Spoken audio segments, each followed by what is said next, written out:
los que nos acompañan a nuestro cuarto evento de diálogos con juzgadoras y juzgadores del Poder Judicial del Estado de México.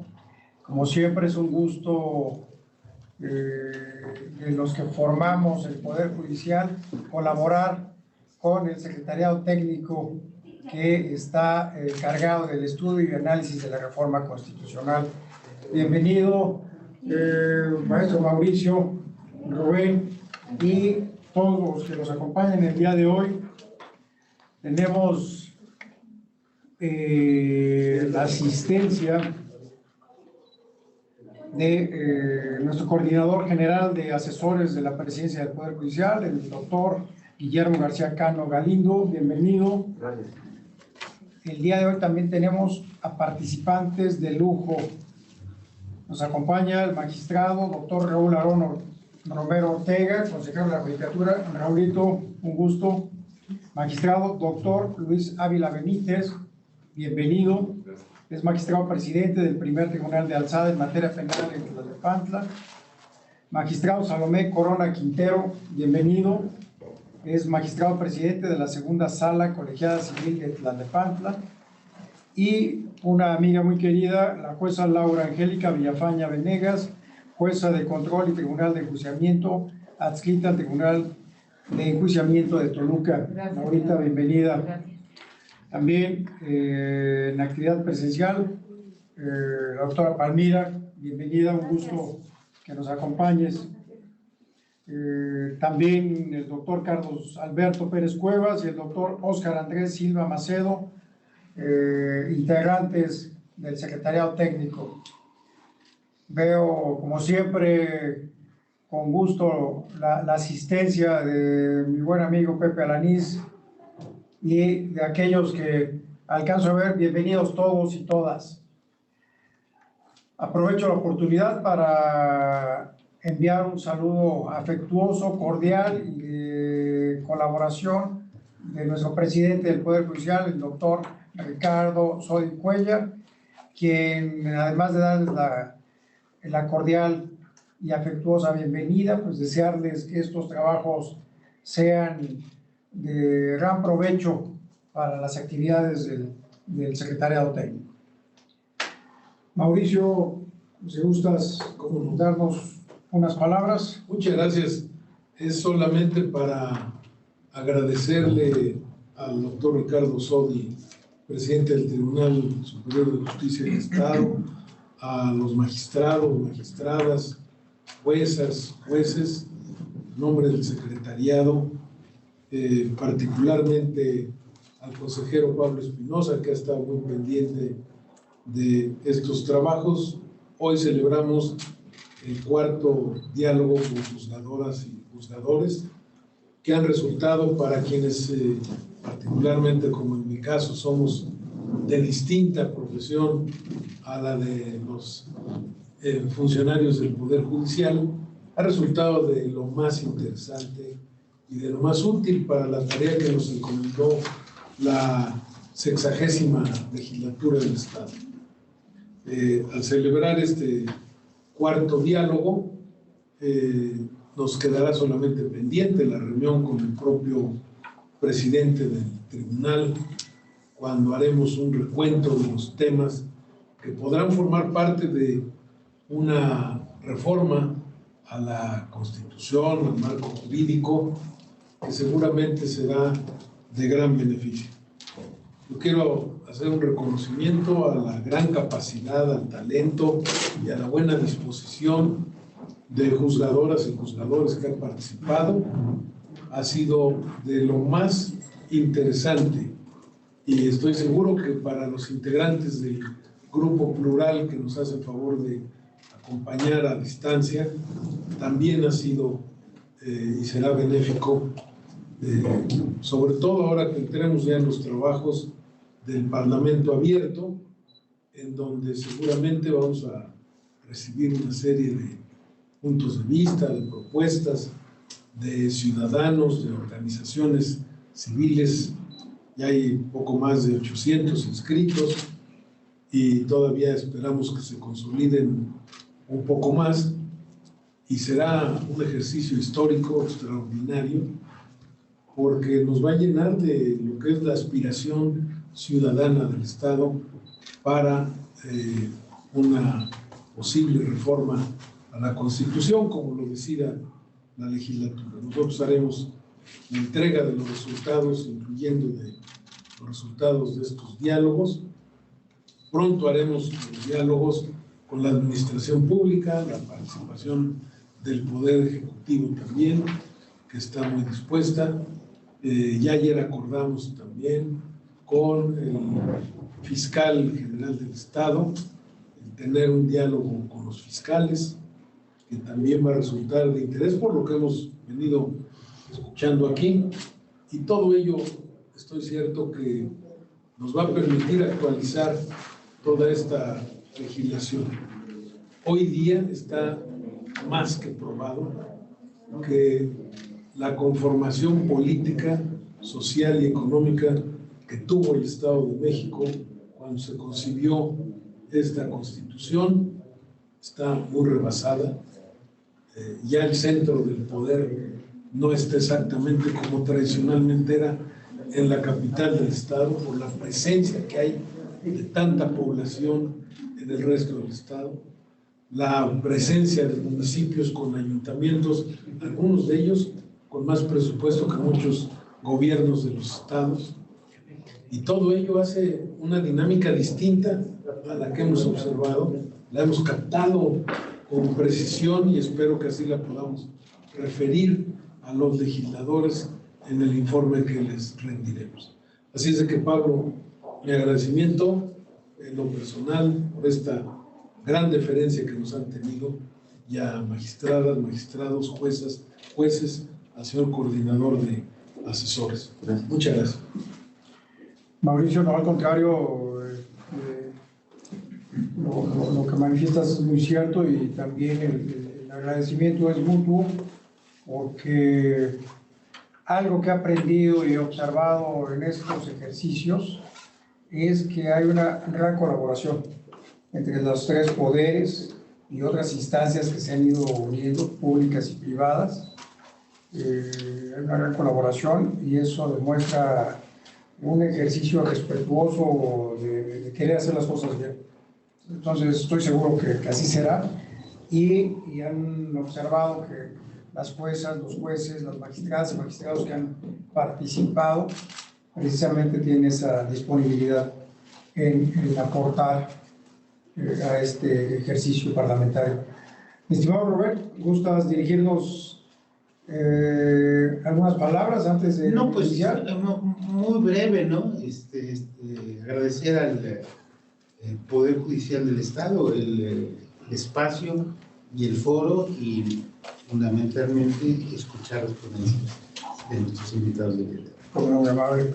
Almira, también, si gustas, antes de ya para arrancar. Gracias, sí, pues me uno a la gratitud al Poder Judicial, a todos las juezas, magistrados, etcétera, que pues han respondido esta convocatoria me parece con mucha convicción del trabajo que se está haciendo.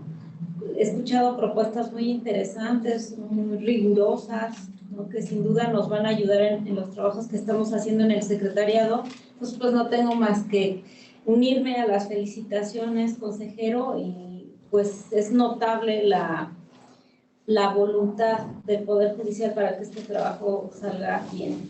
Gracias. Y bueno, previo a dar inicio, un saludo al maestro Maurilio de parte de nuestro querido presidente Ricardo Sodi y de los integrantes del Consejo y de todos los que formamos parte del Poder Judicial, para que efectivamente quede patente el interés de participar con la legislatura. Bueno, pues sin mayor preámbulo, continuamos y damos actividad a las ponencias. Tenemos ya en pantalla lo que será la intervención del magistrado doctor Luis Ávila Benítez, de quien me permito dar lectura dar lectura de una ficha curricular. Es licenciado en Derecho, posgraduado en Derecho Penal y cuenta con la maestría y doctorado en Derecho. Dentro de su amplia experiencia académica, mereció felicitación especial en la sustentación de los exámenes de grado de la maestría y del doctorado en Derecho por la Facultad de Derecho de la Universidad Autónoma del Estado de México. Por su destacada actividad académica, ha obtenido diplomas de alto aprovechamiento académico a lo largo de su desarrollo educativo, reconociendo el contenido de su tesis doctoral a ser publicada por revistas jurídicas internacionales. Asimismo, ha participado en congresos internacionales y nacionales sobre derecho penal, filosofía del derecho penal, filosofía general y seguridad pública, como asistente y ponente o como panelista en foros sobre juicios orales organizados por instituciones académicas y gubernamentales. Es autor de diversos artículos jurídicos y docente de diversas asignaturas relacionadas con la filosofía general, filosofía jurídica, derecho de procedimientos penales, derecho procesal, derecho penal y juicios orales en la Escuela Judicial del Estado de México y otras instituciones.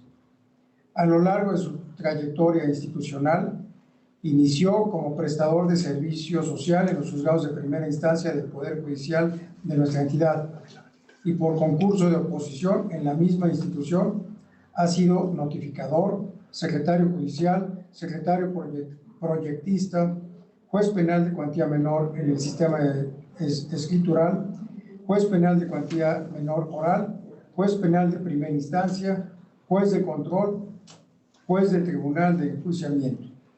Actualmente es magistrado en materia penal y presidente del primer Tribunal de Alzada en materia penal en Tlalnepantla. Bienvenido, querido magistrado Luis, y te escuchamos con toda atención. Muchas gracias. Bueno, en primer lugar, pues gracias al Consejo, magistrado Aarón, consejero Pablo, muchas gracias por la invitación y en primer lugar también quiero felicitar a los integrantes del Secretariado Técnico por esta labor que están haciendo. Gracias por la invitación. Bueno, yo voy a exponer brevemente dos puntos.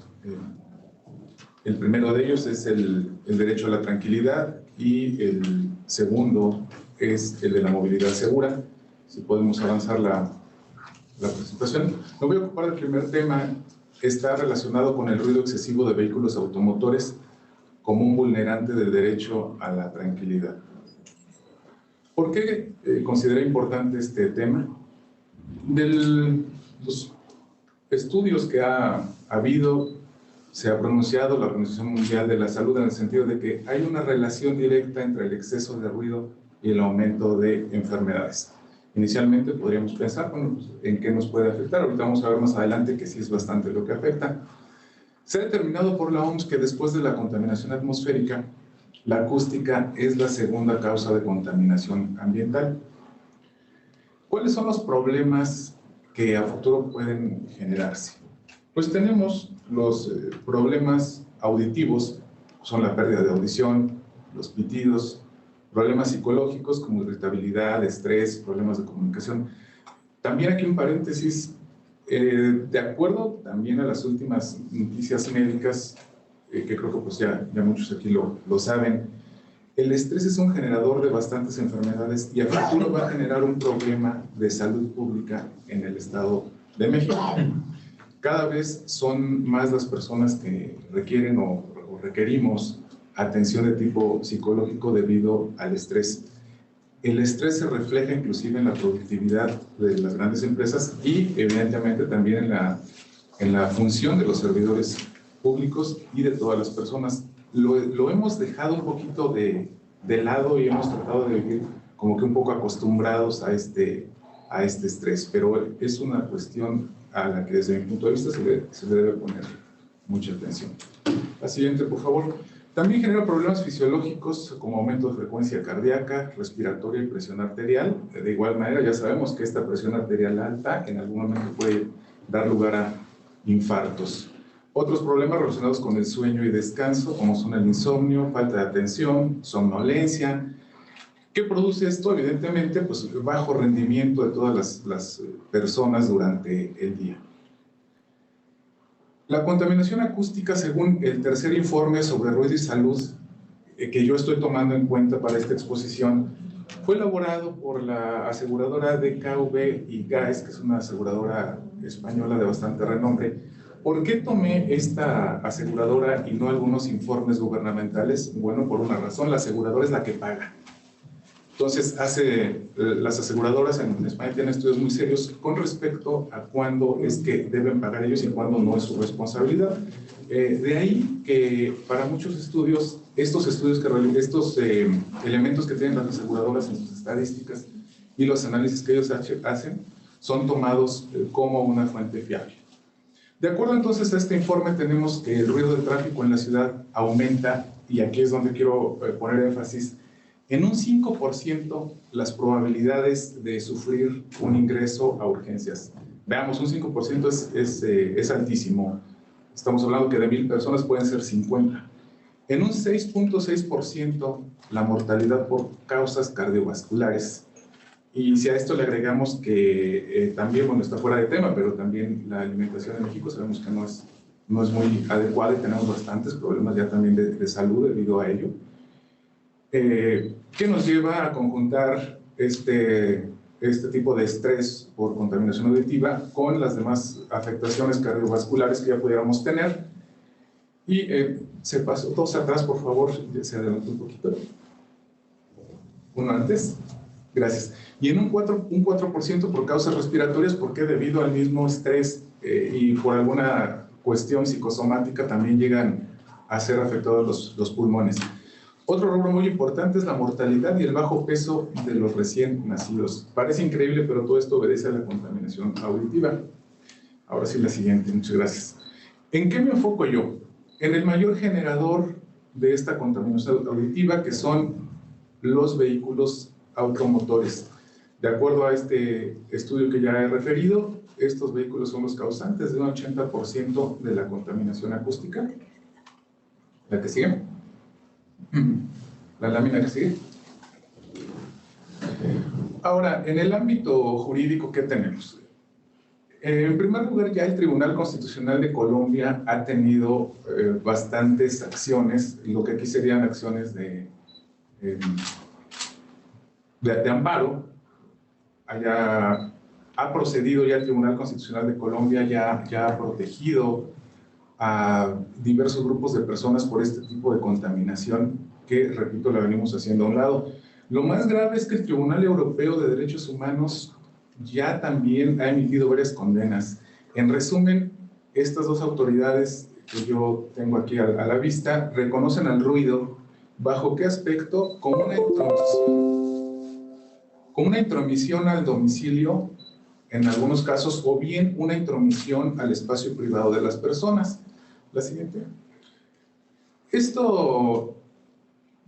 La siguiente lámina. También nosotros tenemos la tutela al domicilio, no solo en la Constitución Federal, sino también a nivel convencional. ¿Y en qué sentido se han pronunciado estos tribunales? De la Corte Interamericana de Derechos Humanos no encontré todavía, pero el Tribunal Europeo ya ha emitido esta condena en el sentido de que el ruido, entre otras cosas, bueno, también aquí entran los malos olores y algunos otros generadores, pero yo nada más me voy a abocar al ruido, realmente constituyen un atentado contra la seguridad del domicilio. La siguiente lámina. ¿Qué sucede en México con nuestros vehículos? Pues parece increíble que la gente modifica sus vehículos automotores para que hagan más ruido. Es, en verdad, algo que no entiendo muy bien. Ningún vehículo requiere ser modificado. Ningún vehículo requiere ser modificado. Vienen perfectamente compensados y listos para funcionar. Si compramos un vehículo, el más sencillo que sale de agencia o de segundo uso o de tercer uso, funciona perfectamente. Pero en México los modificamos para que hagan más ruido. Siguiente lámina. Como ya lo dije, pues para mí es sorprendente que en lugar de invertir para disminuir el ruido, la gente esté pagando para hacer más ruido. Aquí tenemos el tema también de los silenciadores. ¿Qué sucede con los silenciadores? Pues el silenciador se descompone y únicamente amerita una reparación. O bien puedo comprar un silenciador, pero la propuesta es que genere el mismo nivel de ruido que los de fábrica, es decir, que no hagan mayor ruido de lo posible. Más ruido, perdón, de lo que viene planeado el vehículo. ¿Por qué justifico yo este tema? Yo considero que los habitantes del Estado deberíamos tener una prerrogativa a no ser sometidos a niveles inaceptables de ruido, como una vertiente del derecho a la tranquilidad, que repito, está reconocido ya por el Tribunal Europeo de Derechos Humanos y por algunas cortes sudamericanas. Los aviones. Sí, entre otros también los aviones, hay bastante ruido. Sin embargo, yo me estoy abocando aquí a lo que pudiera ser la jurisdicción estatal, y evidentemente esto no le costaría erogación alguna al Estado de México. Velar por el derecho a la ausencia de ruido excesivo en esta vertiente de los automotores no costaría erogación alguna. ¿Sí entienden? Al contrario, ¿por qué también justifico este tema? Porque va a existir un ahorro al Estado en cuestiones de salud a futuro. Ya vimos al principio que hay muchos problemas auditivos que se nos van a venir. Y hay también diversos análisis en el sentido de que cada vez las ciudades son más ruidosas. Y también, ya sabemos esto, las poblaciones pues somos cada vez más grandes. Entonces vamos a vivir y con problemas auditivos, y el Estado tiene la obligación en cuestiones de salud, tiene la obligación de proporcionar la correspondiente atención médica. Yo por eso lo expongo, es un ahorro al Estado, vamos a evitar enfermedades a futuro, y pues en cuestiones jurídicas, que sería mi tema, vamos a evitar las condenas de la Corte Interamericana de Derechos Humanos, que evidentemente por estar contenido este derecho a la inviolabilidad del domicilio en diversas convenciones que tiene firmadas el Estado mexicano, pues claro que puede proceder una acción en la Corte Interamericana de Derechos Humanos al respecto, y nos van a venir las condenas. En un principio veíamos muy lejano que el Estado mexicano pudiera ser condenado, y ahorita ya llevamos, me parece que más de 15 o 13 condenas. La siguiente lámina, por favor. ¿Cuál es la propuesta entonces? Pues una humilde propuesta sería esta inclusión del derecho a la tranquilidad en la Constitución, el reconocimiento constitucional. Este derecho a la tranquilidad trae varias vertientes, pero yo la estoy analizando exclusivamente en esta vertiente de no ser sometido a niveles inaceptables de ruido, y lo estoy especificando a los vehículos automotores porque creo que es por donde se puede empezar. Le había comentado, hay otras vertientes como el derecho también a no tener intromisiones con malos olores, vibraciones y algunas otras, pero yo lo aterrizo aquí a los niveles inaceptables de ruido y en específico los vehículos. Como propuesta, bueno, pues ya esto sería para los ordenamientos secundarios. Sé que ya no es mucho el tema constitucional, pero nada más aquí sí hay unas acotaciones. ¿Cómo aterrizarían los ordenamientos secundarios? Bueno, pues evidentemente la prohibición de venta de objetos ruidosos para que no estén al alcance de las personas, los puedan comprar. Sanciones a los vehículos que excedan niveles de ruido. Actualmente hay ya muchísimos artefactos y en verdad son accesibles, son de precios accesibles, que miden fácilmente cuántos decibeles genera un vehículo, y pues ya estarían ahí encargadas las autoridades administrativas de hacer valer esto, también la policía. Sanciones a las personas morales que incumplan con la normatividad, desde luego. Y una frase de la justificación de esta propuesta, que con ella concluyo este tema, es que los habitantes del Estado de México podemos vivir mejor. Estamos acostumbrados al ruido, a las intromisiones, a las vibraciones, a los malos olores, pero yo creo que sí podemos vivir mejor. Por eso tengo esta última frase justificativa. En cuanto al segundo tema, que es el derecho a la movilidad segura. El derecho a la movilidad ya lo tenemos estatuido constitucionalmente como el derecho de libre tránsito. Doctrinariamente es el derecho a la movilidad, pero también hay varias vertientes, la forzada, la voluntaria, ya las conocemos. Pero aquí yo quiero darle una vertiente un poco diferente. ¿Qué sucede con la movilidad? Nuevamente, enfocándome un poquito al tránsito de vehículos. Bueno, cotidianamente se desobedecen las reglas de tránsito de vehículos. Los resultados ya los conocemos, salen en las noticias generalmente. Ya se volcó un camión, ya chocó este vehículo, ya hubo tantos fallecidos. La siguiente lámina. ¿Qué sucede en el ámbito criminológico con este tipo de acciones antinormativas? Nos explica la criminología que si no se toman acciones rígidas para combatir la vulneración cotidiana de reglas, las personas van a seguir infringiendo no solo ese, sino todo tipo de reglamentos, porque van considerando su conducta como normal. Ese es un fenómeno criminológico. Yo estimo que los habitantes, al observar la infracción a las reglas de tránsito sin que exista castigo alguno, albergan en su interior lo que la criminología llama el modelo de incumplimiento normativo y desarrollan a su interior la idea de una anomia. La anomia igualmente ya la conocemos, concebida por Durkheim, e implica un estatus donde no existen reglas, y así lo va interiorizando el individuo al ver diario que la gran mayoría de personas cambio las palabras, al ver que muchas personas infringen los ordenamientos administrativos y no hay alguna sanción. ¿A qué conduce esto? Otro fenómeno también criminológico. Hay un incremento, va a haber un incremento paulatino de infracción a leyes de mayor entidad, llegando desde las administrativas hasta alcanzar las penales. La teoría nos indica que un delito grande está siempre precedido de un delito pequeño que fue cometido por la misma persona.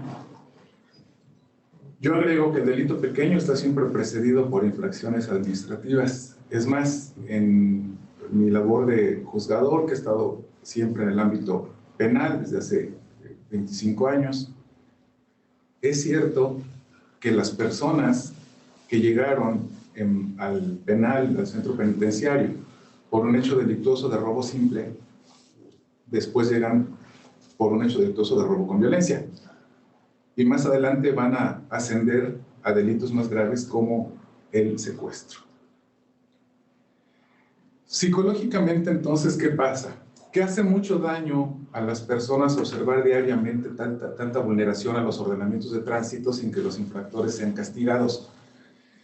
Este fenómeno penetra en la mente de las personas y les imprime la idea de impunidad estatal. Es como una televisión, es como estar viendo todo el día infracciones de tránsito sin que alguien sea sancionado. ¿Por qué toqué este tema? ¿Por qué mi justificación? Porque la mayoría de nosotros tenemos que salir a la calle y viajar. La mayoría de las personas lo hace. El problema de movilidad también es muy grande. Y es una pantalla, la que tenemos, una pantalla donde existe esta vulneración de infracciones y se le va imprimiendo al individuo la idea de impunidad estatal. Esta idea de impunidad estatal también se hace patente cuando, por ejemplo, en el Estado de México, el homicidio imprudencial con motivo de la conducción de vehículos alcanza todos los sustitutivos penales. ¿Por qué? Porque nosotros ya lo normalizamos, ya decimos, pues es imprudencial.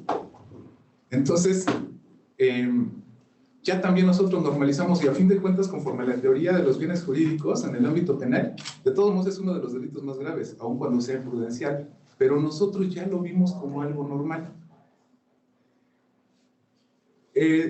Otro punto aquí también, se refleja, sigo hablando del Código Estatal, en la creación del Código Estatal, para estos delitos, en las mismas exposiciones de motivos se dice, pues es solo un delito imprudencial. Conforme a la criminología y el derecho penal, a esta teoría de los bienes jurídicos, no es nada más un delito imprudencial. Estamos hablando de un homicidio, pero ya también nosotros lo normalizamos. ¿Qué hace esto?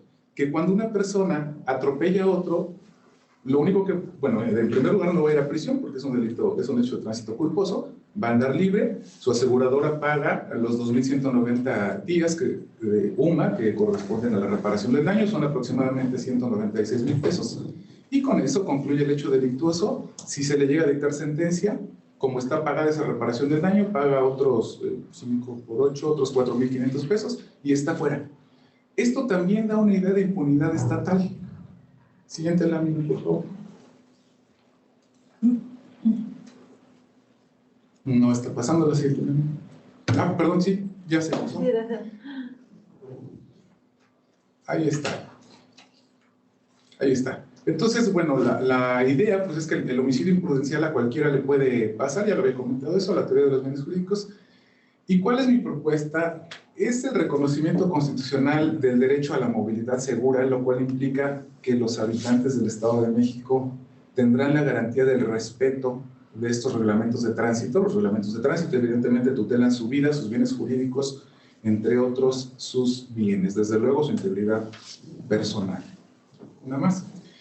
Con las normas secundarias, ¿qué se pretende con estas normas secundarias? Pues que los miembros de la sociedad en un primer momento empecemos a respetar las normas de índole administrativa y con esta interiorización del respeto a las normas administrativas, después tengamos el respeto hacia las normas civiles y hacia las normas penales. La intención entonces es que se logre a fin de cuentas el cumplimiento normativo a través de esta propuesta.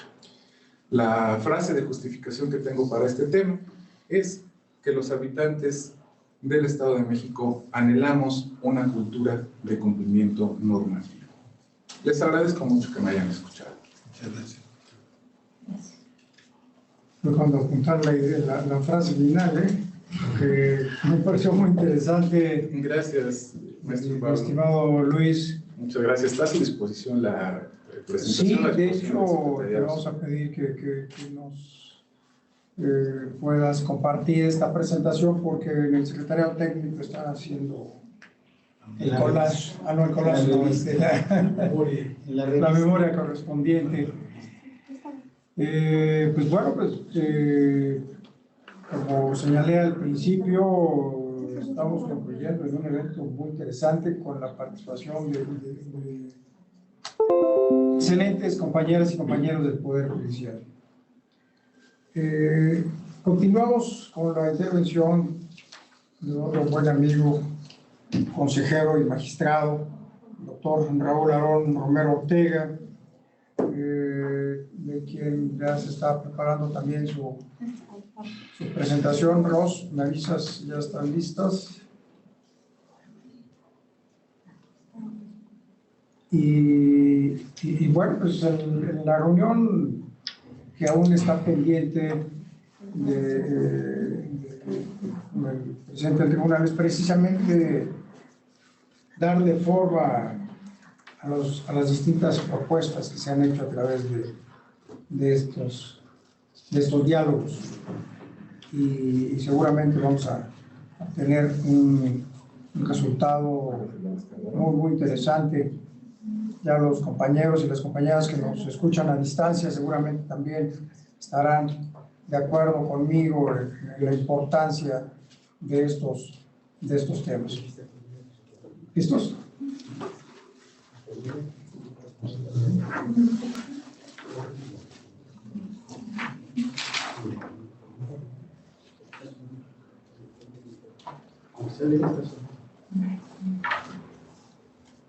Nada más que ¿es eso? ¿No? Sí. Ah, sí. Muy bien. Leo a continuación la ficha curricular del magistrado y consejero Raúl Aarón Romero Ortega. Cuenta con la licenciatura en Derecho por la Universidad Nacional Autónoma de México, especialidad en Administración de Justicia Civil por la Facultad de Derecho de la Universidad Autónoma de nuestra entidad, maestro en Ciencias Penales con especialidad en el área de Derecho Penal por el Instituto Nacional de Ciencias Penales, maestría en Docencia y Desarrollo de Competencias y es doctor en Derecho Judicial por la Escuela Judicial del Estado de México. De igual manera, dentro de su preparación académica, ha cursado diversos diplomados, experto en estrategias didácticas y evaluación de competencias, séptimo diplomado en gestión y transformación de conflictos, nuevas tendencias de enseñanza en la educación jurídica, diplomado en especialización en Derecho de Género, Dentro de su amplia experiencia docente en la Escuela Judicial de nuestra entidad, ha impartido cursos de formación de notificador, ejecutor, secretario, juez en materia civil, especialidad en Derecho Familiar y maestría en Derecho Judicial. Ha sido profesor de la maestría en Derecho del programa de posgrado de la Universidad Nacional Autónoma de México en las materias de teoría del acto jurídico, así como obligaciones y contratación actual. Integrante de los comités de evaluación de los cursos de formación para juez de primera instancia en materia civil y cuantía menor, siendo acreedor en 2018 con el reconocimiento al mérito docente por la Escuela Judicial del Estado de México. Ha formado parte del claustro docente del Instituto de la Judicatura Federal, extensión Netzahualcóyotl, en el diplomado Nociones Generales de Derecho en materia de Derecho Familiar. Dentro de su amplia trayectoria en el Poder Judicial del Estado de México, fue juez de cuantía menor y de primera instancia y magistrado del Tribunal Superior de Justicia. Y como lo señalé, actualmente es magistrado consejero del Consejo de la Judicatura del Poder Judicial del Estado de México. Estimado consejero y amigo, bienvenido y te escuchamos con atención. Muchas gracias, consejero Pablo. Saludo cordialmente al maestro Mauricio Valdés. Gracias por la oportunidad de escucharnos.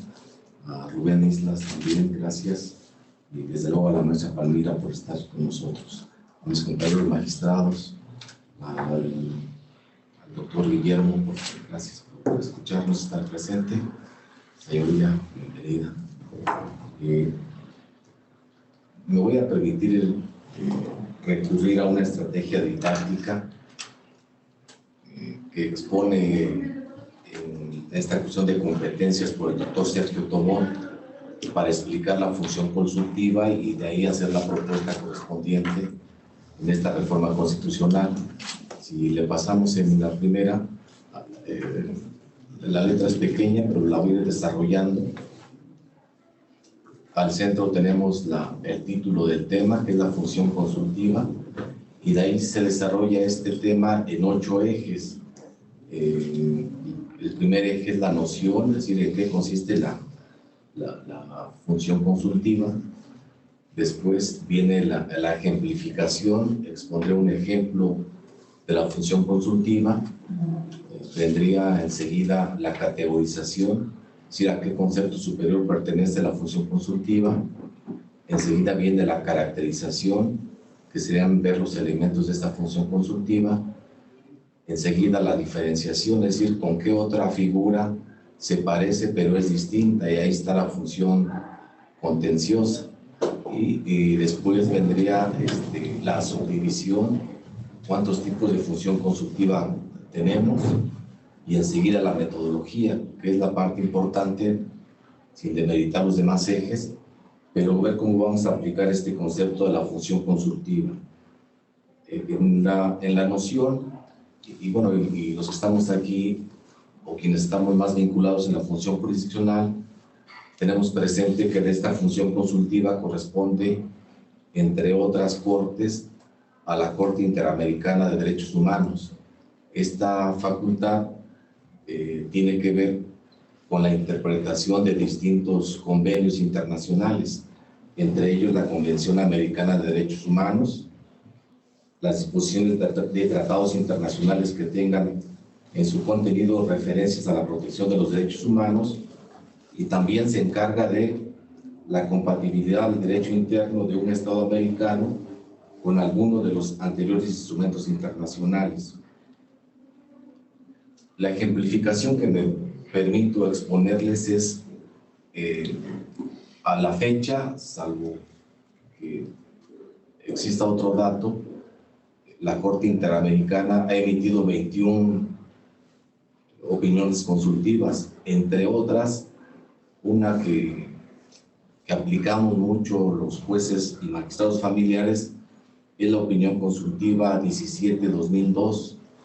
Ahí le consultaron a la Corte Interamericana el alcance del interés superior del menor, y ahí la Corte se pronunció sobre ese alcance, y ahí cambió el paradigma de que el menor de edad, de ser un sujeto de protección, ahora es un sujeto de derechos, es decir, tiene toda la independencia y toda la autonomía como nosotros y más derechos, atendiendo a su condición de menor de edad o atendiendo a que es una niña o un niño. Y lo importante ahí en la convención es que no establece la diferencia que en las otras leyes existe entre niños y adolescentes. Ahí el niño es desde que nace hasta que cumple 18 años, salvo que en otros países, si no recuerdo, en Estados Unidos creo que es hasta los 21. Pero bueno, ahí la regla de la convención es que hasta los 18 años. La categorización, es decir, a qué concepto superior pertenece, me permito proponer como categoría el derecho procesal constitucional supranacional. Ahí la doctrina separa el derecho procesal constitucional en local y supranacional, y después la internacionalización del derecho constitucional lo divide en el sistema universal, que es el Tribunal de Justicia Internacional, y los sistemas regionales. Ahí tenemos el europeo, el interamericano y el africano. Dos categorías que se pueden decir de esta función consultiva es la indeterminación de los efectos y la ampliación de competencia. Hay algo que se critica a la Corte Interamericana, es que no están determinados los efectos de esta función consultiva. Pese a eso, la Corte se ha empeñado a decir que aunque la Carta de los Derechos Humanos americanos no tenga un efecto determinado, dice que tiene efectos jurídicos innegables. Sin embargo, solamente a ella le corresponderá establecer esos efectos, que a la fecha, repito, la doctrina no dice que hay omisión en ese aspecto. Y la otra característica es la ampliación de competencia. Es decir, ya vimos cuáles son los tratados que interpreta.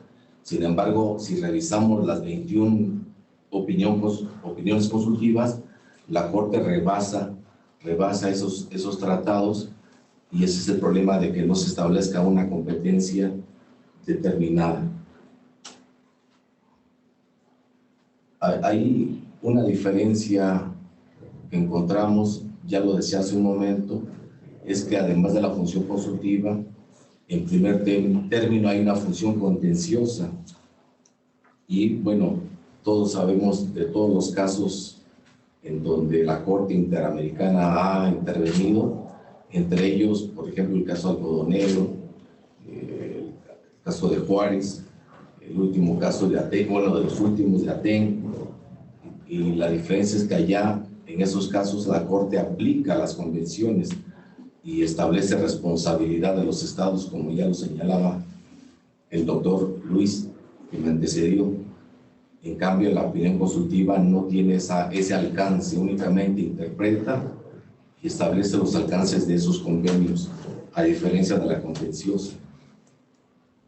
En la subdivisión, bueno, hay una interpretación amplia y una interpretación restringida.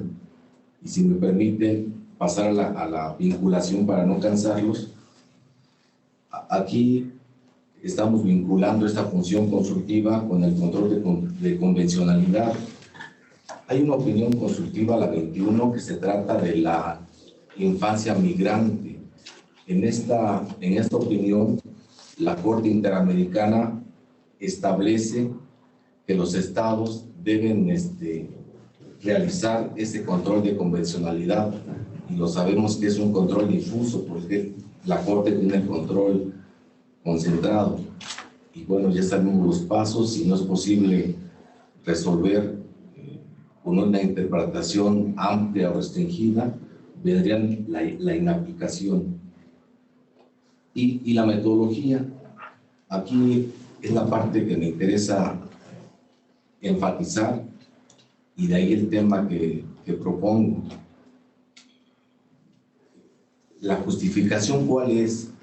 Para efecto de que se considere en la reforma constitucional esta función consultiva. es que ya en la ley de amnistía del Estado de México ya está establecida esa función consultiva. Si me permiten darle lectura a los artículos 16 y 17 de esta ley de amnistía.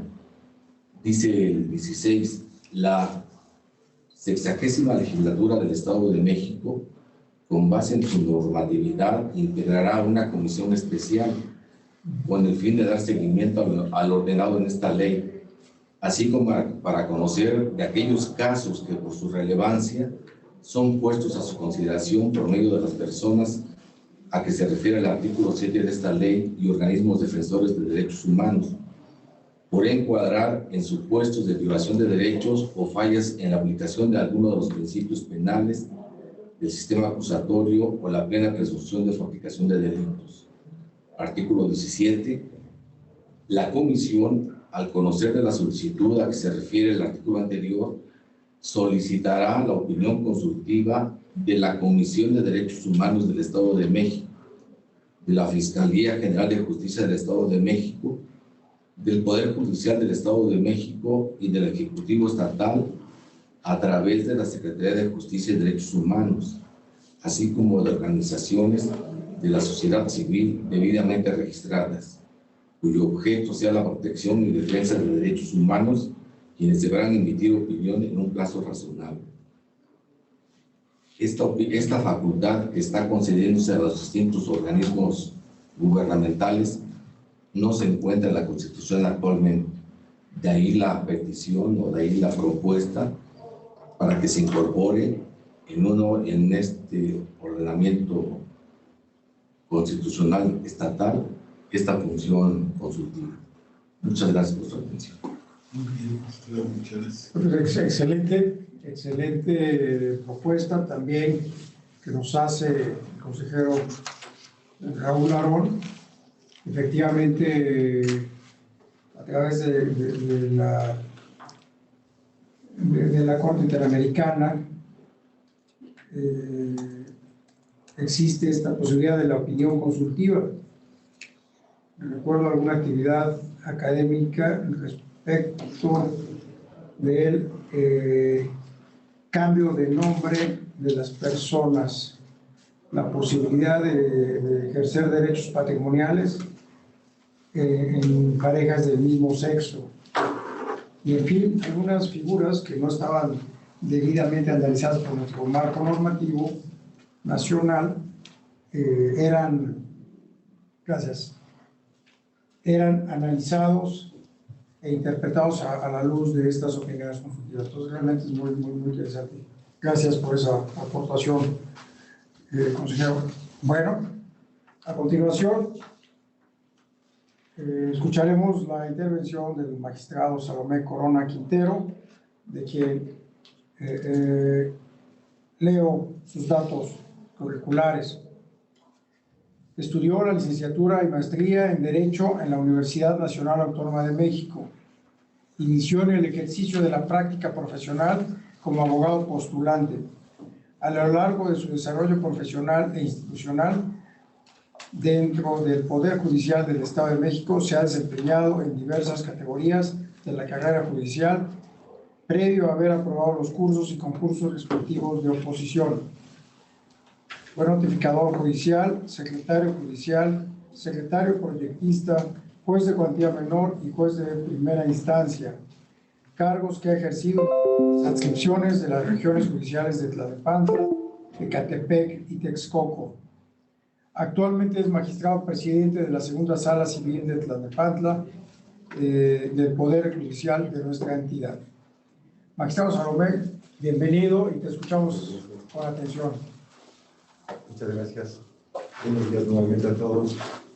Agradezco la presencia del señor consejero Pablo Espinosa Márquez, magistrado consejero Raúl Arón Ortega, doctor Guillermo García Cano, coordinador general de asesores de la presidencia de la Corte, maestro Mauricio Rodríguez Rodríguez, coordinador general del CETEC, maestro Rubén Islas, secretario técnico del CETEC, maestra Palmira Tapia Palacios, subdirector de Análisis Institucional, el doctor Oscar Andrés Silva Macedo, subdirector de Vinculación, así como la presencia de quienes nos acompañan vía telepresencia. Me permite iniciar esta intervención con una frase que es del tenor siguiente. La Constitución es el alma de los estados. Y Sócrates. Como es de nuestro conocimiento, la Constitución es nuestra ley fundamental, es la ley fundamental de un estado conformada por normas supremas que dirigen la estructura y las relaciones entre los poderes públicos y la relación de los gobernados frente al estado. Como es de nuestro conocimiento, se forma por las dos partes, orgánica y dogmática. Así, nuestra Constitución establece mandatos que obligan a las autoridades a abstenerse de realizar ciertas conductas, pero también establecen mandatos que les obligan a hacer ciertas conductas o cosas, o tomar determinadas decisiones o alcanzar determinados objetivos. Nuestra Constitución Federal ha sido, desde luego, objeto de numerosas reformas, al igual que nuestra Constitución local. Es así que la norma suprema ha de ser considerada como un instrumento vivo, dada la dinámica actual que presenta, en la cual de manera constante es objeto de adiciones, reformas, pero sobre todo al incorporar y elevar derechos humanos diversos a grado de ley suprema. Sin duda es considerada como un instrumento vivo, pues ante los cambios constantes de la sociedad se alimenta día a día y reforma tras reforma incorpora principios, usos, costumbres, anhelos y objetivos de un pueblo, de una sociedad, a través de las reglas que ha asumido el Estado, para que las personas puedan alcanzar su desarrollo y plenitud con independencia de su condición económica, cultural o grupo social al que pertenecen. En los sentimientos de la nación, José María Morelos y Pavón, en su numeral 14, es citado que para dictar una ley se discute en el Congreso y decida a pluralidad de votos. Es así que hoy se nos presenta en este foro la oportunidad de intercambiar experiencias y propuestas. Y me atrevo a hacer una pregunta. ¿Por qué no discutirlo? Discutir esa reforma constitucional es una oportunidad que se nos ha presentado para ser portavoz de quienes no pueden hacerlo directamente. De manera especial, abordaré un tema de aquellas personas que de una u otra forma han sido parte en un proceso judicial, de manera particular vinculados a la materia familiar.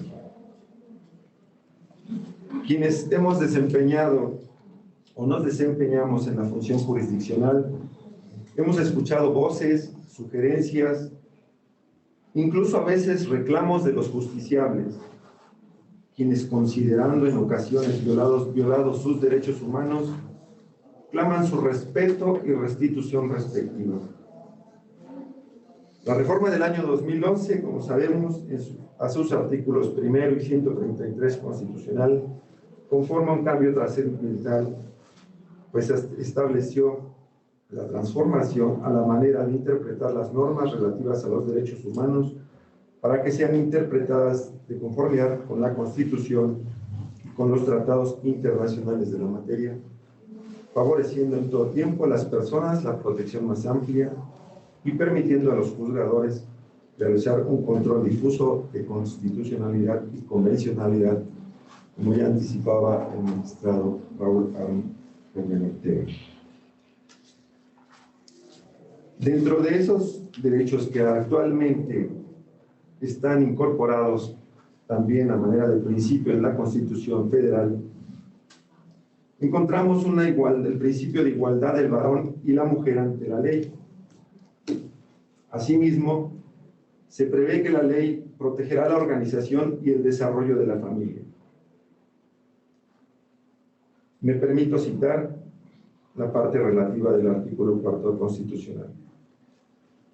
En todas las decisiones y actuaciones del Estado se velará y cumplirá con el principio del interés superior de la niñez, garantizando de manera plena sus necesidades de alimentación, salud, educación y sano esparcimiento para su desarrollo integral, Este principio debe guiar el diseño, ejecución, seguimiento y evaluación de las políticas públicas dirigidas a la niñez.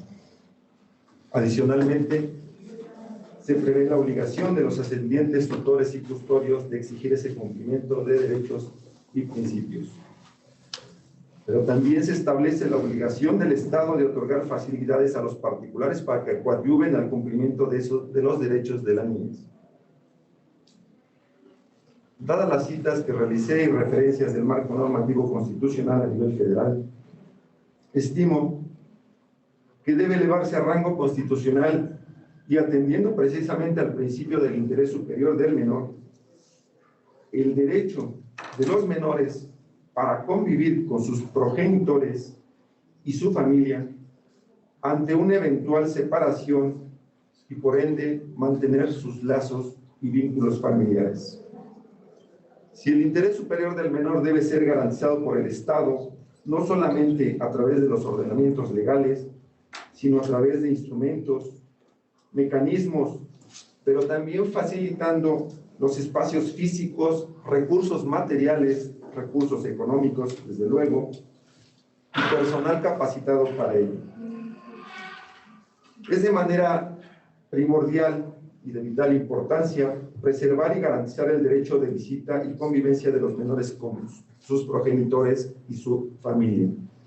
Familia extensa, familia integrada, y que le permita mantener una unidad a pesar de una eventual separación de sus progenitores,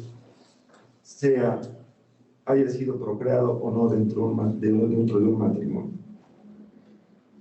Si la Constitución en su artículo 4 constitucional también nos establece una libertad de decidir el número y esparcimiento de los hijos, también deben establecerse las garantías de orden social a favor de los menores a ese derecho.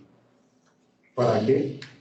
Para poder satisfacer de manera integral los preceptos y los derechos que a su favor se establecen, como son sus necesidades a la salud, su derecho a la salud física y mental, que permita su desarrollo integral.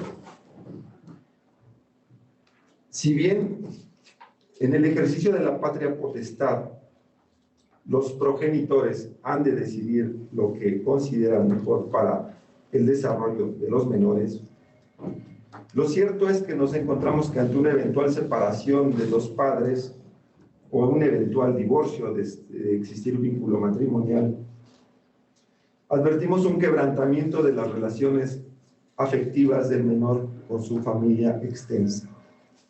Pareciera que los menores son un botín en un quebrantamiento de una relación familiar. Y si bien actualmente en nuestra Constitución Federal y en la propia Constitución local se ha incorporado el principio del interés superior del menor, de acuerdo a la connotación que citaba también el magistrado que me precedió. También lo es que el derecho de convivencia debe ser garantizado no solamente en una resolución judicial, no solamente por una sentencia y a través de los mecanismos que en su caso puedan ejercerse para materializarla. Me refiero a las medidas de apremio, a las que pudieran considerarse de cada aspecto pecuniario o incluso de carácter corporal privativas de la libertad de manera administrativa, teniendo como tal un arresto. La Convención de los Derechos del Niño, en su artículo 9, prevé de manera expresa, como lo sabemos, que los estados velarán por que el niño no sea separado de sus padres contra la voluntad de estos, con las excepciones y salvedades de que se ponga en riesgo su beneficio o su interés superior. Como anticipé, el derecho de convivencia de los menores respecto a sus progenitores y a la familia extensa debe, desde mi perspectiva, elevarse a un rango constitucional y no quedar en ley, para efecto de que en leyes secundarias se establezcan los mecanismos para hacerla efectiva. Tal elevación a rango constitucional conllevaría a exigir no solamente al Poder Judicial, sino a nuestras autoridades administrativas, a los municipios, a establecer políticas que permitan cumplir cabalmente con ese principio. ¿Por qué hago esa referencia? Al día de hoy tenemos, en efecto, centros de convivencia en el Poder Judicial del Estado de México.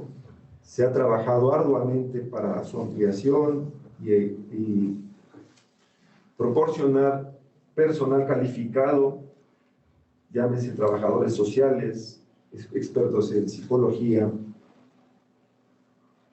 para poder regular o supervisar esas convivencias entre el progenitor que no ejerce la guardia y custodia con respecto a los infantes que no tiene a su cargo. Sin embargo, la capacidad material y humana del Poder Judicial, cual debemos y hemos podido advertir que es rebasada. ¿Y quiénes cuentan con los recursos materiales, humanos, pero sobre todo en tratándose de espacios físicos y cercanía respecto a los menores? Todos los municipios. En consecuencia, debe ser una tarea conjunta del Poder Judicial, pero que debe ser respaldada con las políticas públicas y actividades que realicen los municipios a través de sus respectivas dependencias auxiliares. No escapa la atención de su servidor la función que desempeña al día de hoy la Procuraduría de la Defensa del Menor, los sistemas de desarrollo integral de la familia. Sin embargo, como es un hecho, creo, conocido para la mayoría, para todos, los horarios en que trabajan esas instituciones son cortos. No nos permite cumplir en efecto a cabalidad con ese interés superior del menor y con ese derecho a la convivencia que tienen los menores de mantener sus vínculos afectivos con el progenitor no custodio.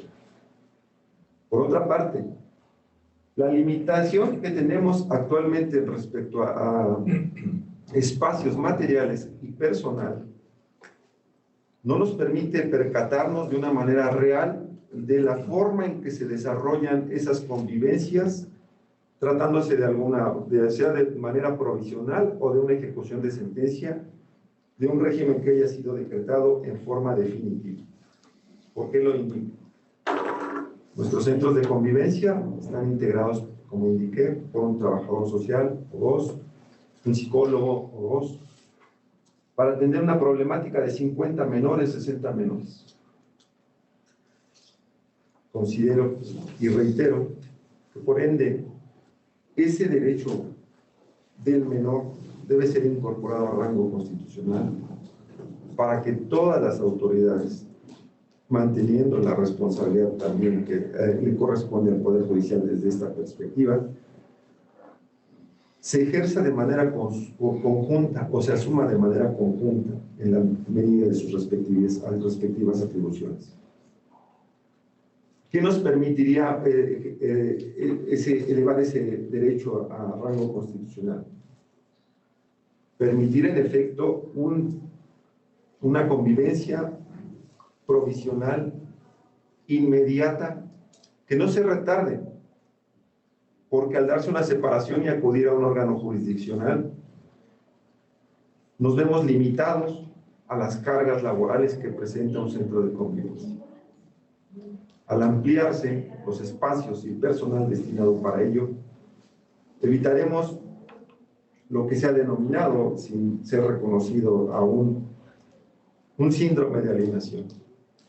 Desde la óptica del padre o madre que ejerce la guardia y custodia, como también de quien acude a ejercer ese derecho, que en ocasiones condiciona, supedita a actividades diversas que realice el otro progenitor, condicionando inclusive aspectos patrimoniales, aspectos pecuniarios y los propios alimentos en sus diversos rubros que comprenden.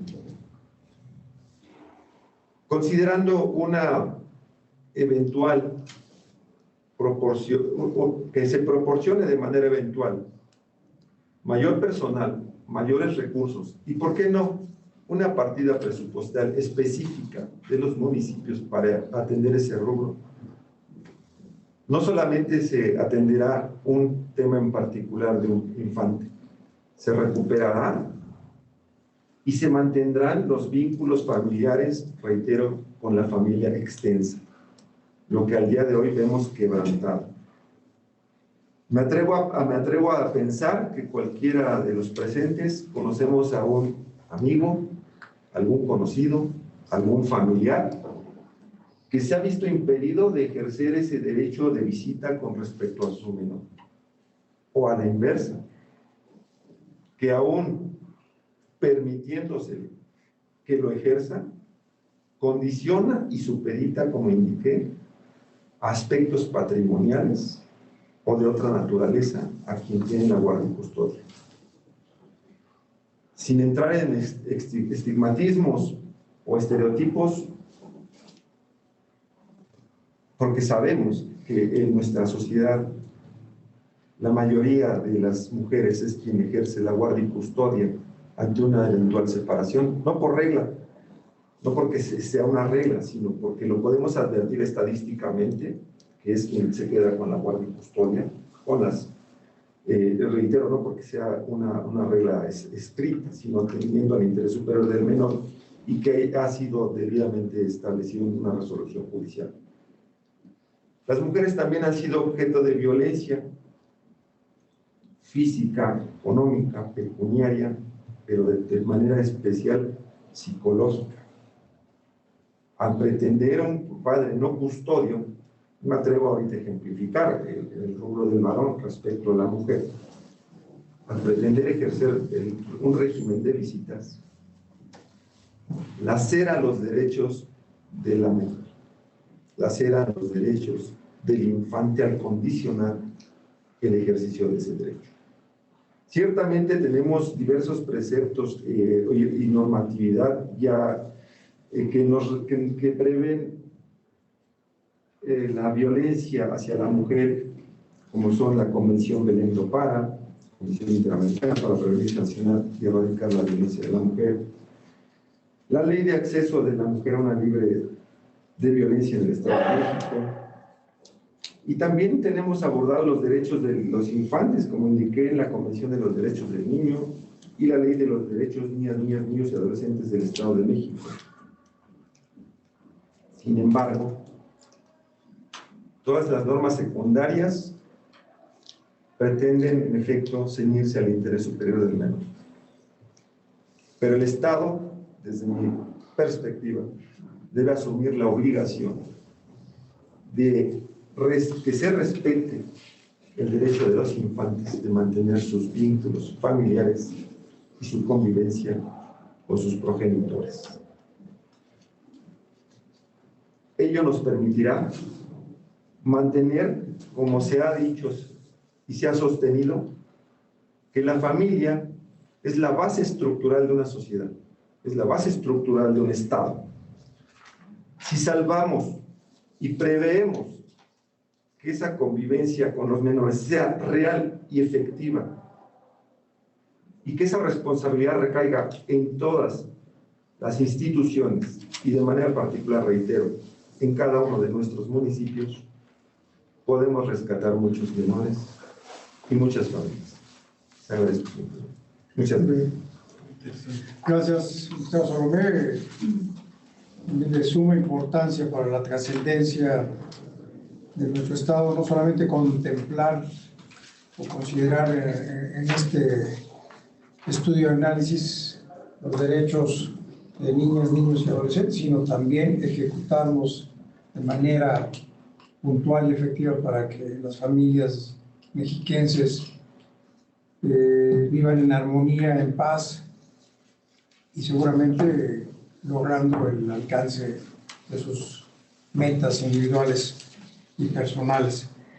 Bien, a continuación escucharemos, aunque también quiero revisar tiempos, magistrado Luis Ávila. Quería pedirles autorización a todos los presentes para retirarme, dado que tengo audiencias, si no hay inconveniente. Me disculpen. Pero sí, luego les acordé previamente. Les mandó saludo. Muchas gracias, doctor Oscar. Un saludo también. Muchas gracias, un saludo muy amable. Con su permiso, entonces, Sí, me van a prestar un aula para llevar a cabo Para las audiencias. perfecto. Les Muy bien. agradezco mucho Gracias. su atención. Magistrado doctor Luis Ávila Benítez, muchas gracias por tu participación. Gracias a ustedes. Excelente día, muy amable. Gracias. Bueno, pues entonces continuamos con nuestras ponencias. El día de hoy también tenemos la grata presencia y de participación de la jueza Laura Angélica Villafaña Venegas, de quien leo su ficha curricular. Es egresada de la Facultad de Derecho de la Universidad Autónoma de nuestra entidad, donde se desempeñó como docente en los años 1995 y 1996, con estudios de maestría por el Instituto de Estudios Universitarios de Puebla, donde cursa actualmente el segundo semestre del doctorado en Derecho Penal. Ingresó al Tribunal Superior de Justicia del Estado de México en julio de 1993 como técnico judicial y se desempeñó también como notificador judicial, secretario proyectista, secretario de acuerdos en salas de Toluca, penales de Toluca y Texcoco. Posteriormente recibió nombramientos como juez mixto de cuantía menor, juez tercero penal de cuantía menor y a partir de 2005 como juez penal de primera instancia. Integrante de la primera generación de jueces orales del Estado de México, ejerciendo como juez de control y juicio oral en los distritos de Tenancingo, Toluca, Nezahualcóyotl y Tlalnepantla. Comisionada magistrada en la entonces primera sala penal de Tlalnepantla con residencia en Ecatepec y juez de juicio oral en Cuautitlán. A la fecha desempeña el cargo de jueza de control y tribunal de enjuiciamiento adscrita al Tribunal de Enjuiciamiento de Toluca, siendo coordinadora de jueces de la misma adscripción. Ahorita, un gusto vernos y más agradecido por tu participación, por lo que te escuchamos con atención. Gracias, magistrado, un placer. Consejero Pablo, maestro Mauricio y maestro Rubén, compañeros, les agradezco mucho, doctor Guillermo. Es un placer para mí estar con ustedes esta mañana. Bien, analizando el contenido del artículo 81 de la Constitución Política Local, que tiene que ver con las actividades o las facultades de la Fiscalía, y dado que he desempeñado yo toda mi carrera profesional ya de 28 años en materia penal, considero que habría que hacer una reforma a este artículo en particular, a lo que se refiere a la facultad del Ministerio Público, que literal dice tal numeral, de aplicar los mecanismos alternativos de solución de controversias, criterios de oportunidad para el ejercicio de la acción penal y formas anticipadas de terminación del procedimiento en los supuestos y condiciones que establezcan las leyes. Para quien habla, considero que habría que modificar la redacción y adecuarla al contenido del Código Nacional de Procedimientos Penales, ya que habremos de hacer la distinción entre las figuras de mecanismos alternativos de solución de controversias, criterios de oportunidad y formas anticipadas de terminación del procedimiento. Pues considero que los tres no pueden aplicarse por la Fiscalía, sino que en el caso de los mecanismos alternativos de solución de controversias y las formas anticipadas de terminación del procedimiento deben promoverse o gestionarse, no aplicarse por la Fiscalía, porque solamente la Fiscalía tiene esa facultad de aplicar los criterios de oportunidad. En efecto, si atendemos al contenido del artículo 131 del Código Nacional de Procedimientos Penales en su fracción 14ª, este nos refiere que son obligaciones del Ministerio Público decidir la aplicación de criterios de oportunidad en los casos previstos por este código. Esto implica que la Fiscalía puede aplicar esos criterios, es decir, solamente aplicarlos, no promoverlos o gestionarlos, porque es una facultad que únicamente compete a la Fiscalía. Esto deviene razonable si consideramos que un criterio de oportunidad es un supuesto en el cual la Fiscalía decide no ejercer la acción penal debido a que hacerlo reportaría un beneficio ínfimo. Es decir, es una figura mediante la cual, y atendiendo a su naturaleza, se da fin o se termina una investigación, es decir, desde la etapa de investigación. Es decir, aquí no hay intervención judicial.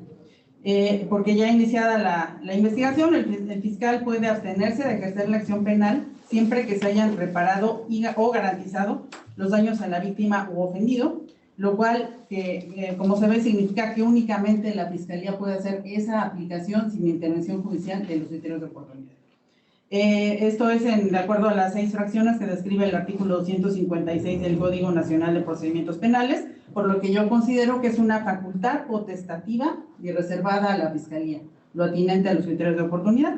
Claro está, con las excepciones también que contiene el precepto mencionado 256 del Código Adjetivo Nacional, por lo que se considera que la redacción del artículo 81 del Corrijo de la Constitución Política del Estado de México será aceptada solo por cuanto hace a la aplicación de criterios de oportunidad, porque solo la Fiscalía puede decidir si ejerce o no acción penal, pues insiste, ello le corresponde en exclusiva a la autoridad ministerial. Respecto a las formas anticipadas de solución del procedimiento o justicia alternativa, es decir, los mecanismos alternativos de solución de controversias, que acorde también al Código Nacional de Procedimientos Penales, son los acuerdos reparatorios, que son aquellos también, como lo define el propio Código Nacional, aquellos celebrados entre la víctima o ofendido y el imputado, y una vez aprobado por el Ministerio Público o el juez de control, aquí sí ya nos hace una distinción o nos implica que el juez también puede intervenir en estos mecanismos, no así en los criterios de oportunidad, y cumplidos en sus términos tiene como efecto la extinción de la acción penal. El segundo de ellos es la suspensión condicional del proceso, que es el planteamiento formulado por el Ministerio Público por el imputado, aquí se advierte incluso la intervención del imputado, el cual contendrá un plan detallado sobre el pago de reparación del daño y sobre el sometimiento del imputado a una o varias de las condiciones que refiere el numeral 195 del propio Código Nacional de Procedimientos Penales, que garanticen una efectiva tutela a los derechos de la víctima u ofendido, y en el caso de cumplirse puede dar lugar también a la extensión de la acción penal. Y el tercer supuesto es el procedimiento abreviado. Este surgió de la inquietud de poder finalizar un procedimiento, lograr sentencias en un plazo razonable, ahorrando energía y recursos para no llegar a un juicio oral, porque se considera que ya al resolverse en esas condiciones en el procedimiento abreviado, el juicio oral y el público ya no es imprescindible para obtener una resolución acorde con la legalidad y la verdad de los hechos. Es decir, las soluciones alternas y las formas de terminación anticipadas que acorde a su definición, a su naturaleza y a su contenido, puede decirse que las mismas sí se pueden definir como aquellos pactos que celebran las partes para concluir el proceso antes de celebrar el juicio oral. Es decir, aquí hablamos ya de un pacto entre las partes, no solamente interviene la Fiscalía, interviene incluso el juez, el imputado, la víctima ofendida, y en este obviamente todos deben salir beneficiados. El imputado porque se concluye la investigación sin que se le formule acusación, la víctima u ofendido porque recibe la compensación de los daños materiales y morales que sufrió por la comisión del hecho delictuoso, y el Estado porque se logra la impartición de justicia en un plazo razonable y en casos que se someten a su consideración y que resultan ser delictuosos sin necesidad de los gastos y recursos de todo índole, económicos, de personal, etcétera, que genera un juicio. Es un procedimiento que se define estos mecanismos alternos como un procedimiento de ganar-ganar para todos los involucrados. Considero, por tanto, que este tipo de mecanismos deben ser promovidos que no aplicados por la Fiscalía.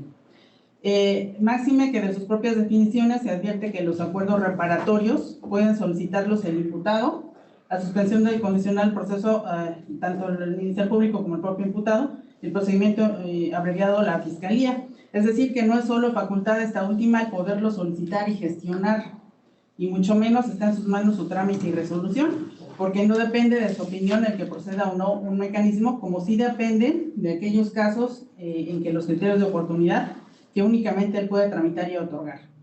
En efecto, si consideramos que el Ministerio Público es un órgano independiente con autonomía funcional y financiera, que tiene por función promover la actuación de la justicia en defensa y legalidad de los intereses de la sociedad, de los intereses generales de la sociedad, en coordinación con las demás autoridades del Estado, debemos considerar entonces que el tener como facultad la de promover la justicia, también debe causar el trámite y desarrollo de esos mecanismos alternativos de solución de controversias o de las formas anticipadas de terminación de un proceso penal, pues es un medio de conclusión de los asuntos penales en el que debe mediar y no solo determinar. Es decir, no es decisión de la Fiscalía concluir uno de estos procesos, sino que intervienen todos los sujetos procesales. En este punto hay que hacer una distinción entonces entre las facultades investigativas y decisorias con que cuenta el Ministerio Público. En el primer caso, de los resultados de su integración de la carpeta, es decir, en la etapa de investigación, puede estimar la posibilidad de la existencia de un medio alternativo de solución de esa controversia o una forma anticipada de terminación del proceso, el cual puede sugerir o activar e incluso incentivar a las partes para que puedan concluir en esa forma el procedimiento desde la etapa de investigación, sin necesidad de llegar a un juicio, obviamente, alcanzando un beneficio para todos, sin que deba ser él quien establezca, uno, que se inicie el proceso, o dos, que se lleve a cabo y se resuelva de una u otra manera, pues todos los intervinientes deben opinar, ser escuchados y atendidos en sus pretensiones y propuestas. Y en el segundo supuesto de sus facultades decisorias, es evidente que se refiere a las actividades que solo le competen al propio Ministerio Público y a él le toca determinar, como es el caso de los criterios de oportunidad, en las que solo el fiscal puede resolver si los aplica o no, si se brindan o no, pues son actos unilaterales que solo dependen de su opinión y obviamente de las reglas que determinen su aplicación en el Código Adjetivo Nacional.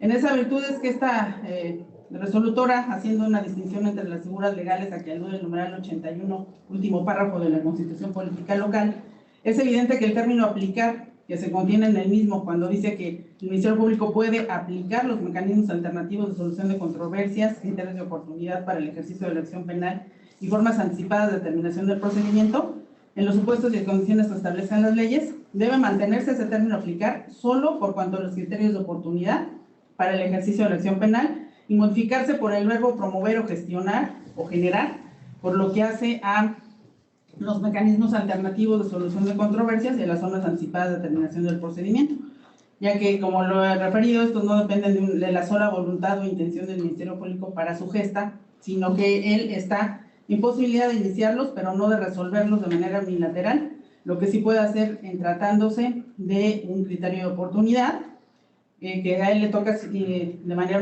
unilateral imponerlos previa a su decisión de pertinencia o no, sin que en este caso se requiera opinión o escucha de los demás involucrados, pues basta con que se determine por la Fiscalía su procedencia en favor de algún indiciado para que estos sean iniciados.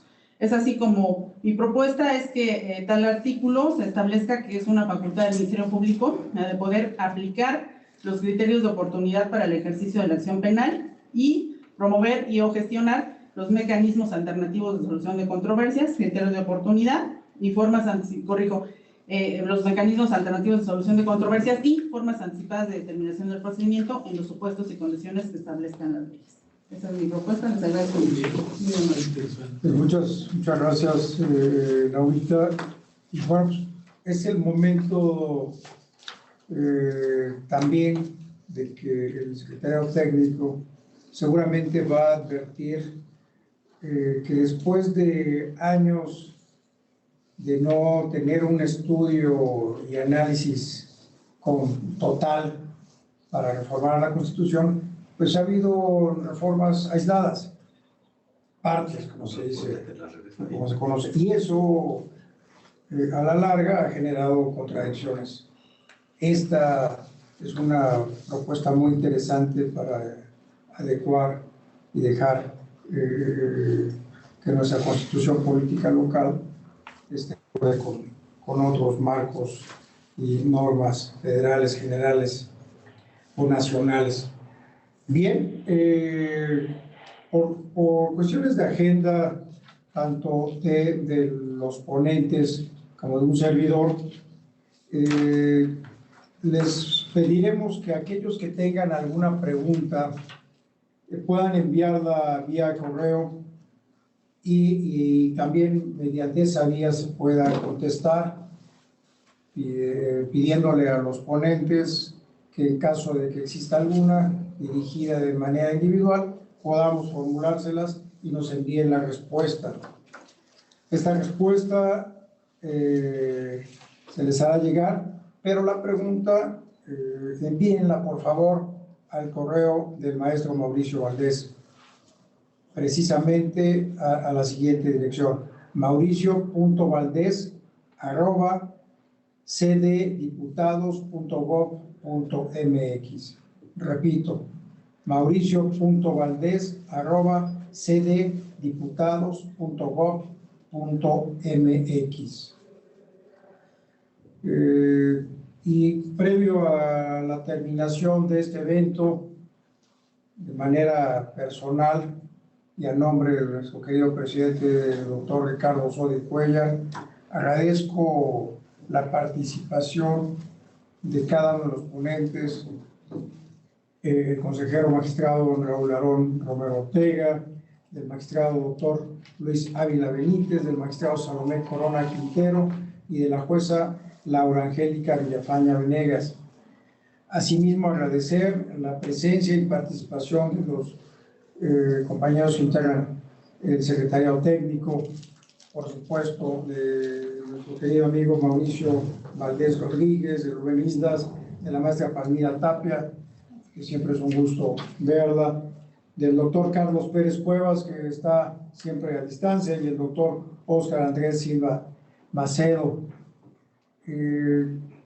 Es el cuarto de estos eventos, pero quedamos a las órdenes del secretariado técnico a una reunión más pendiente que mencionaba al inicio para concentrar la información y la aportación que como Poder Judicial pueda hacer, además de estar siempre abiertos al diálogo y a la información de todo lo que hacemos en la institución, de la numeralia, de las estadísticas, de los informes que existen, para que ustedes puedan tener toda la información, todo el panorama del Poder Judicial en el Estado de México. ¿Alguna indicación más, Mauricio? Bueno, si no, continuamos con la agenda. Les agradezco a todas y a todos que nos están escuchando a distancia, e insisto, quien tenga alguna pregunta en esta ocasión, pedirles nos las envíen al correo ya proporcionado. Y si no hay más, pues excelente tarde. También agradecer la presencia de nuestro asesor, de nuestro coordinador de asesores, el doctor Guillermo. Muchas gracias por asistir como siempre y seguimos en comunicación. Excelente tarde a todos. Muchas gracias. Gracias. ¿Tienes alguna pregunta? Vamos también.